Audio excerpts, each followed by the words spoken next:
시민단체의 외피를 쓴 진보당 계열 전지의 정영희 후보에 대해 민주당이 공천 철회 카드를 만지작거린다고 합니다.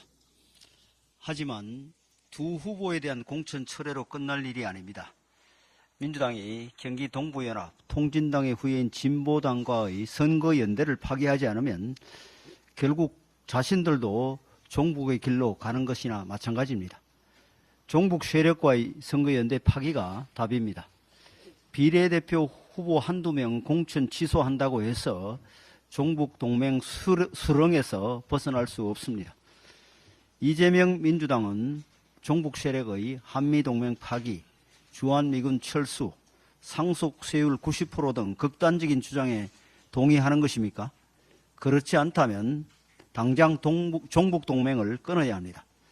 한미연합훈련 반대, 사드 배치 반대 시위에 연관된 인사들을 공천 취소하겠다고 하는데 그렇다면 진보당과의 선거연대 자체를 거부를 해야 합니다. 진보당과의 종북동맹은 그대로 두고 한두 사람 자른다고 하는 것은 결국 몸통만 남겨두고 꼬리만 자르겠다는 것과 다르지 않습니다. 종북 세력은 현재 기성 정당을 숙주로 삼아 제도권에 진입을 결의했던 23년 전 군자 산하의 약속에 따른 국회 입성 프로젝트를 진행 중입니다. 과거 민노당을 장악했던 것도 그 프로젝트의 결과였고 이제 방탄연대가 절실한 이재명 대표의 약점을 잡고 민주당을 장악하겠다고 나선 것도 그런 의도입니다.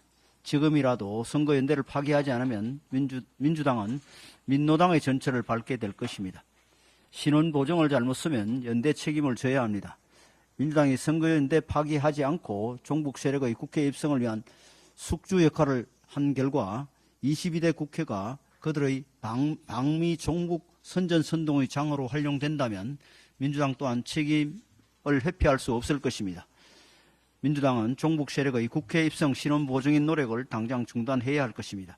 그렇지 않으면 종북 동맹의 숙주 역할을 한 죄로 역사의 심판을 받게 될 것이라는 것을 명심해 주시기 바랍니다. 민주당의 비명형사 공천이 박용진 의원의 경선 탈락으로 대미를 장식했습니다. 이재명 대표는 당대표 경선을 치를 때 공정하고 민주적인 당 운영을 위해 박용진 후보도 공천 걱정하지 않는 당을 만들겠다고 말씀한 바 있습니다. 이제 보니 박용진 의원도 속았고 민주당원도 속았고 국민도 속았습니다. 강경 지지 세력의 압력에 굴하지 않고 합리적인 목소리를 내온 박용진 의원이 감점을 받은 끝에 경선에 탈락한 사실은 민주당의 공천이 친명 패권 공천 그 자체임을 증명합니다. 더불어민주당과 방탄동맹을 맺은 조국혁신당의 공천 상황도 다르지 않습니다. 오로지 대통령에 대한 그릇된 복수심을 품고 정치에 나선 것으로 보이는 조국 대표는 어제 비례대표 출마를 공식화했습니다. 비례대표 후보 선정과 관련 사무를 일체 보고하지 말라고 지시했다고 밝혔으나 그런 가시적인 지시가 유효할 것이라고 믿는 국민은 아무도 없을 것입니다. 국민들은 조국 대표 외에도 수사나 재판을 받는 인물들이 모여든 조국 혁신당이 피고인 집합체가 되어가고 있는데 심각한 우려를 표하고 있습니다. 국민 앞에서 한 약속마저 쉽게 뒤집는 민주당과 범죄 연루자들로 구성된 조국 혁신당의 공천 상황은 여론과 윤리된 귀털막 공천의 진수를 보여줍니다. 정당이 국민의 올바른 충고에 귀를 막으면 국민들께서 회초리를 들어 귀를 막던 손을 내리게 하는 수밖에 없습니다. 이번 총선에 강성 지지층만을 믿고 민심 위에 오만하게 군림하려는 정당이 어떤 말로를 겪는지 국민 여러분들께서 똑똑히 보여주시길 바랍니다. 어제 금융감독원이 홍콩 H주스 ELS 사태에 대한 검사 결과 및 배상 기준안을 발표했습니다. 우려한 대로 은행의 금융윤리에 심각한 문제가 있다는 것이 확인되었습니다. 불완전 판매가 일부 개별 은행뿐만 아니라 대다수 은행에서 구조적으로 발생한 것입니다. 한 은행에서는 직원이 고객 대신에 주요 서류를 모두 작성해 서명하고 판매 과정 녹취도 타 직원이 고객 역할을 대신했습니다.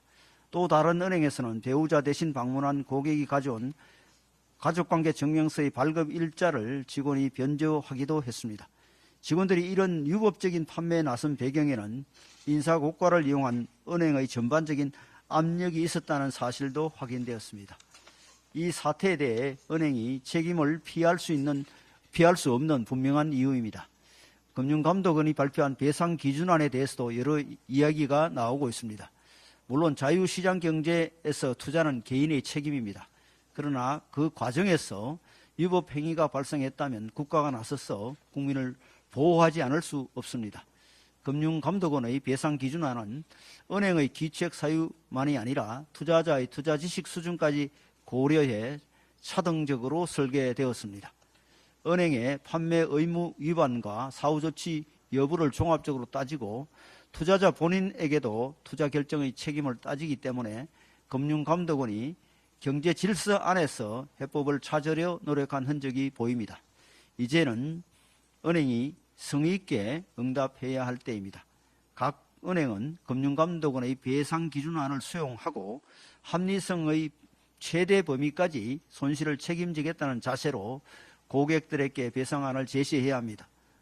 뿐만 아니라 고위험 상품 불안전 판매를 앞으로 어떻게 건절할 것인지 경영상의 대책도 내놓아야 합니다. 오늘날의 은행을 키운 것은 국민의 땀과 눈물이 깃든 월급 통장이었습니다. 책임지는 경영으로 국민의 신뢰를 소중히 생각하는 모습을 보여주시길 바랍니다.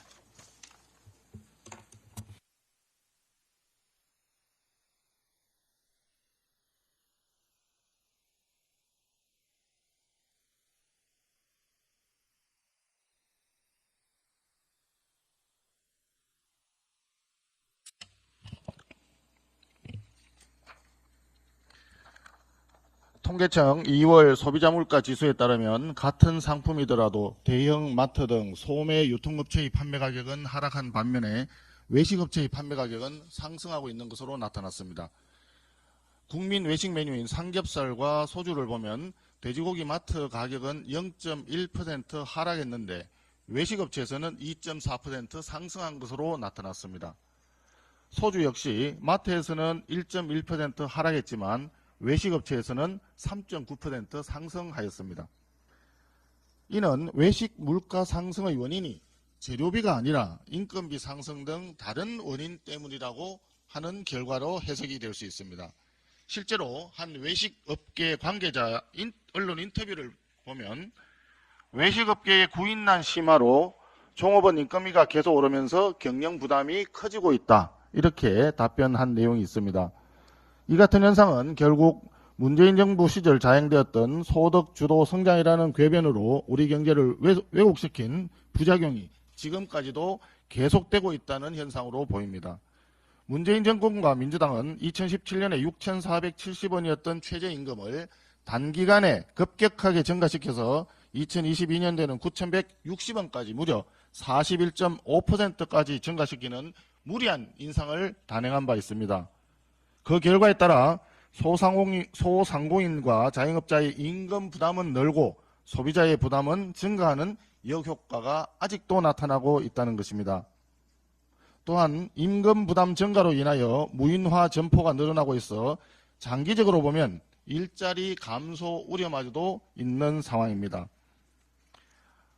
민주당 정권이 자행한 최저임금 인상 등 소득 주도 성장의 결과는 잘못된 정책이 수년에 걸쳐서 지속적으로 국민을 어렵게 하고 민생의 고통을 가중시킬 수 있다는 것을 보여주는 단적인 사례라 할 것입니다.